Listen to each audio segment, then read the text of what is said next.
As 10 casas mais assombradas do Brasil. Você teria coragem? Fala, galera, beleza? Preparem-se para uma viagem tensa, daquelas que a gente gosta.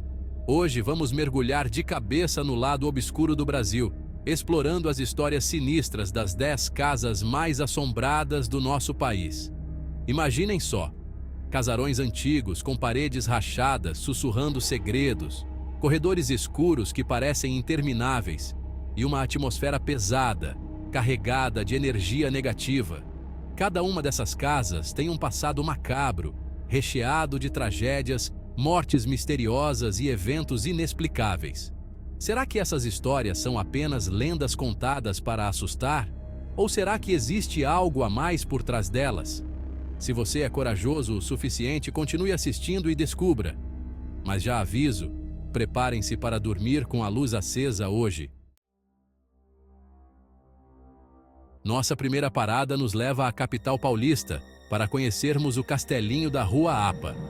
Imaginem um casarão imponente construído no comecinho do século XX, que já foi símbolo de riqueza e prosperidade, mas que hoje guarda uma história para lá de sinistra. Tudo começa nos anos 30, com um crime brutal que chocou a cidade, um triplo homicídio dentro do castelinho. As vítimas, o dono da casa, sua esposa e o filho do casal, todos encontrados sem vida em seus próprios quartos. A polícia investigou, mas o caso segue um mistério até hoje. Dizem que as almas dos assassinados nunca encontraram paz e vagam pelo casarão até hoje. Moradores da região já relataram ter visto vultos nas janelas, ouvido passos ecoando pelos corredores vazios e até gemidos de dor vindos do interior da casa. Agora, desembarcamos em Salvador, na Bahia, para conhecermos a Casa das Sete Mortes.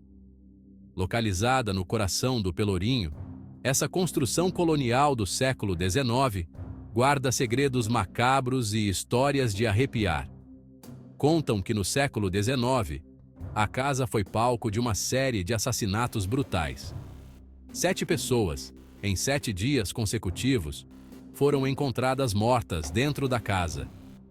Ninguém nunca descobriu quem foi o culpado, nem a motivação para tamanha crueldade.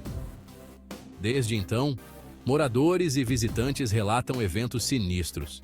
Dizem que é possível ouvir gemidos de dor vindos do interior da casa, principalmente durante a madrugada. Alguns afirmam ter visto vultos atravessando as paredes, como se estivessem revivendo os momentos de terror que marcaram a casa.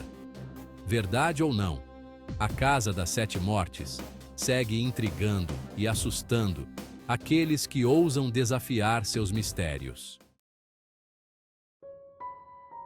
Voltamos para a Selva de Pedra, São Paulo, para reviver uma das maiores tragédias da história da cidade, o incêndio do edifício Joelma, em 1974.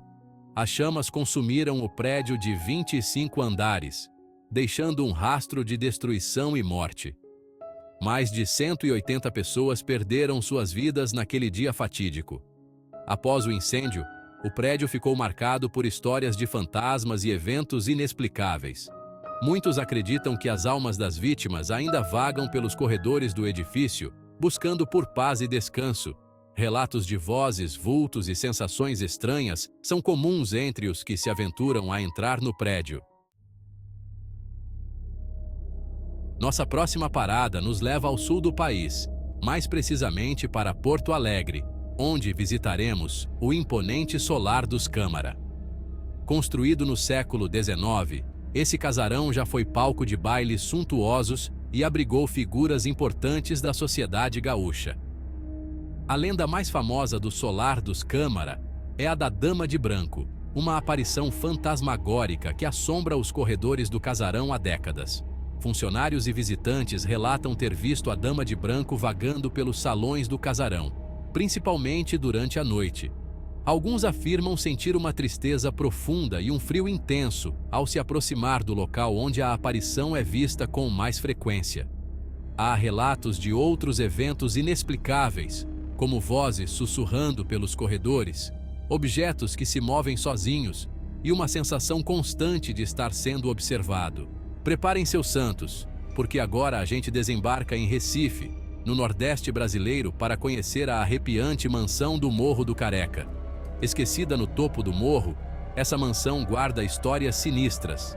Construída no século XIX, foi abandonada após tragédias. Uns falam em pragas, outros em rituais macabros.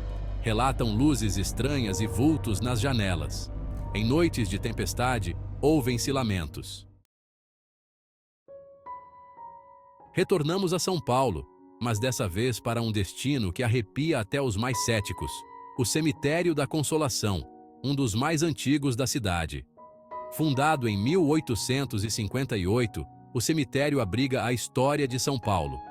Mas não se engane pela beleza melancólica, porque os moradores garantem: o Cemitério da Consolação é habitado por almas inquietas, vultos que passeiam entre os túmulos, luzes que se acendem sozinhas e vozes sussurrando palavras inaudíveis.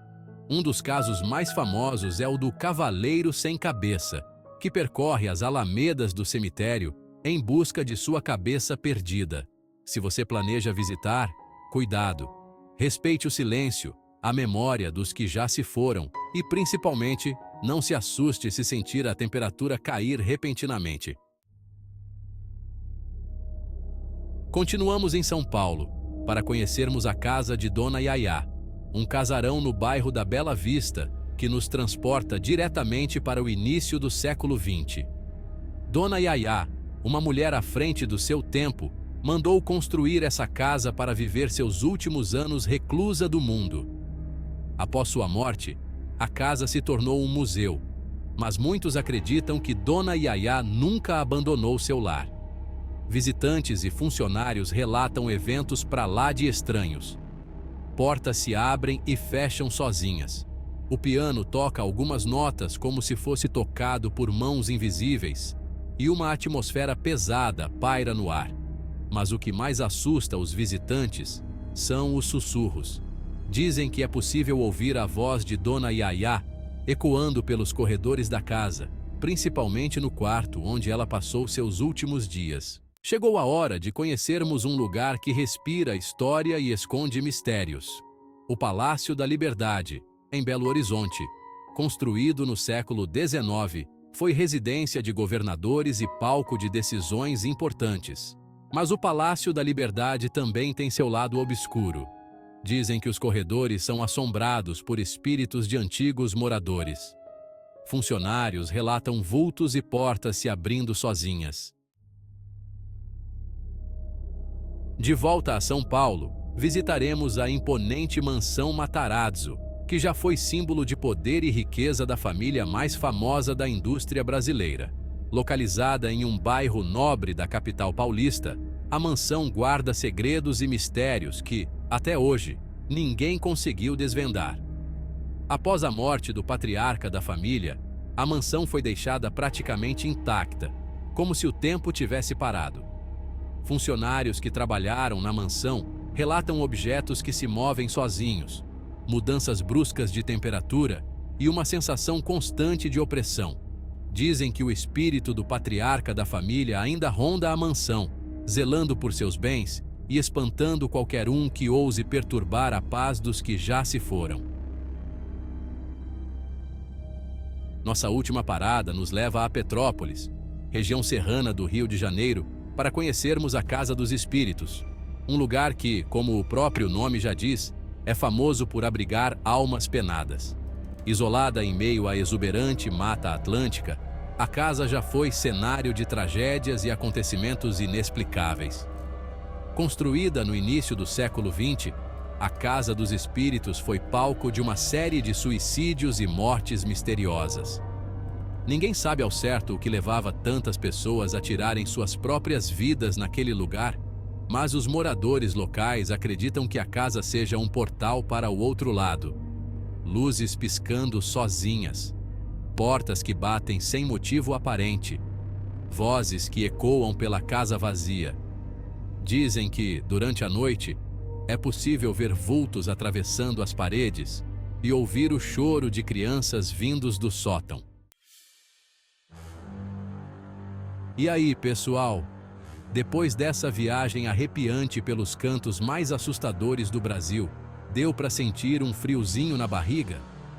De São Paulo ao Rio de Janeiro, passando por Minas Gerais e Bahia, desvendamos os mistérios e lendas que rondam essas casas. Mas e aí? Qual dessas casas te deixou com mais medo? Você teria coragem de passar uma noite em algum desses lugares? Conta pra gente nos comentários. E não se esqueçam de se inscrever no canal para mais vídeos assustadores como esse. Até a próxima!